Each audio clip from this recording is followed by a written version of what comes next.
Барлығыңызға сәлем, құрметті оқушылар. 10-шы сыныптың химиясы 86-шы параграф спирттер тақырып бойынша үй тапсырмасының шығару жолын көрсететін боламын. Бұл жерде қазір мен есептік тапсырмаларға тоқталамын. Бірінші есебіміз этил спиртінің бензолдағы 23 грамм ерітіндісіне 2,5 грамм натрийді салғанда бөлінетін сутектің көлемін қалыпты жағдайда есептеңдер. Жауабы 1,2 литр шығу керек екен. Мына жерде сіздерге жазып көрсеттім.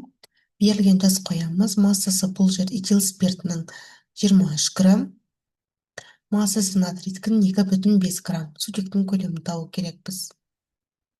Реакция теңдеуін жазамыз. Спиртқа натрийді қосатын болсақ, С2H5O натрий түзіледі. Яғни сутектің орнына натрий атомы келіп басады.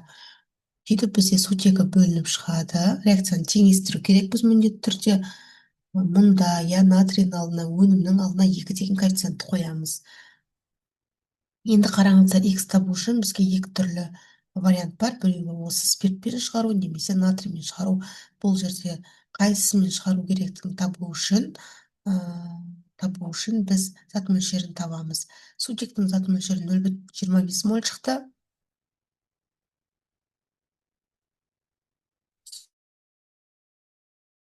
Ал натрийдің зат мөлшері 0,05 моль шықты. Сондықтан да X табуды бұл жерде натриймен есептейді екенбіз. 2,5-ті 22,4-ке көбейтіп 46-ға бөлсек 1,2 шығады.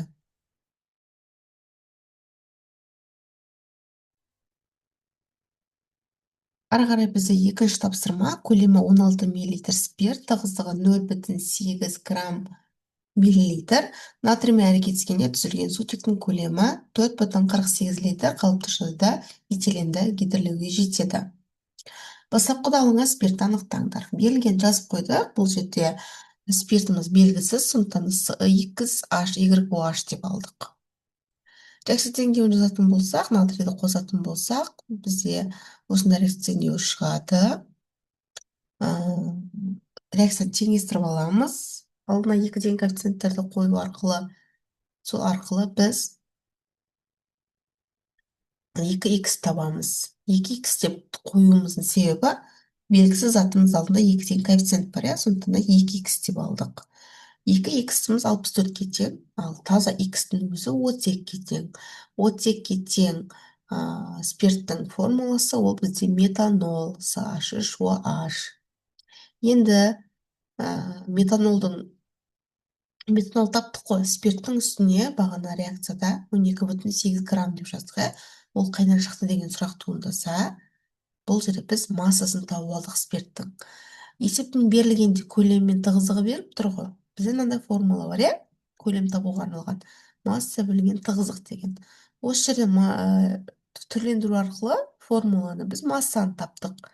Ол үшін көлем мен тығыздықты көбейтеміз. Яғни 16-ны 0,8-ге көбейтсек, 12,8 грамм шығады.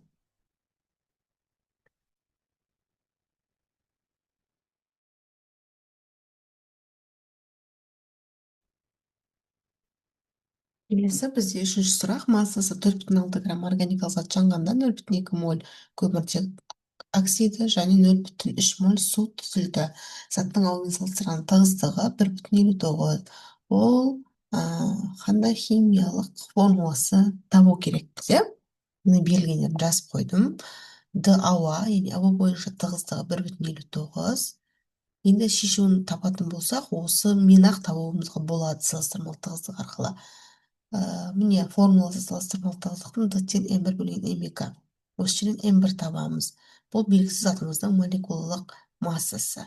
Д-ны М2-ге көбейтеміз, яғни 1,59-ды 29-ға көбейтсек 46 шығады. Сонда бұл жерде жауабы С2H6O. Белгісіз затымыз, сонда бұл жерде этил спирті болып тұр. Төртінші тапсырма, қаныққан бір атомды спиртті дегидратациялағанда массасы 8,4 грамм симметриялы тармақталмаған құрылысты алкен түзілді. Түзілген алкен массасы 24 грамм броммен әрекеттесе алады. Бастапқы алынған спирттің құрылымдық формуласын табыңдар дейді. Берілген жазып қойдық. Міне алкеннің формуласы 8,4 грамм. Жаңағы спирттан алынған алкеннің массасы бромның массасы 24 грамм. Қандай спирт болған бастапқы кезде соны табуымыз керек. Реакцияны жазайық. Алкенге бромды қосамыз. Сөйтіп, X деп алкеннің массасын табамыз. Бұл алынған алкеннің массасы X деп астына қойдық. 56 екен. 56-ға сәйкес келетін молекулалық массасы алкен ол С4H8, яғни бутен. Яғни біздің алкеніміз бутен болатын болса, бастапқы спиртіміз бутанол болады, С4H7OH. Сонда жауабымыз бутанол 2. Міне достар, осымен 10 сыныпқа арналған 86 параграфтың есептік тапсырмаларын бірге орындадық. Менімен бірге болғандарыңызға рахмет. Баршаларыңызға сәттілік.